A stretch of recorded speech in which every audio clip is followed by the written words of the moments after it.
विरञ्चादिदेवास्त्रयस्ते गुणास्त्री समाराध्य कालीं प्रधाना बभूवुः अनादिं सुरादिं मखादिं भवादिं स्वरूपं वदीयं न विन्दन्ति देवा जगन्मोहनीयं तु वाग्वादिनीयं सुहृत्पोषिणी शत्रुसंहारणीयम् वचस्तम्भनीयं किमुच्चाटनीयं स्वरूपं वदीयं न विन्दन्ति देवा इयं स्वर्गदात्री पुनः कल्पवल्ली मनोजास्तु कामान् यथार्थं प्रकुर्यात् तथा ते कृतार्था भवन्तीति नित्यं स्वरूपं वदीयं न विन्दन्ति देवा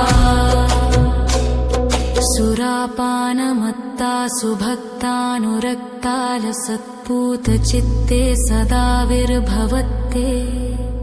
जपध्यानपूजा सुधाधौतपङ्का स्वरूपं त्वदीयं न विन्दन्ति देवा चिदानन्दकन्दं हसन्मन्दमन्दं शरच्चन्द्रकोटिप्रभापुञ्जबिम्बम् मुनीना कवीना हृदिद्योतयन्तं स्वरूपं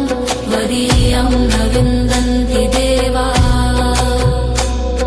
महामेघकाली सुरक्तापि शुभ्रा कदाचित् विचित्राकृतिर्योगमाया न बाला न वृद्धा न कामातुरापि स्वरूपं त्वदीयं न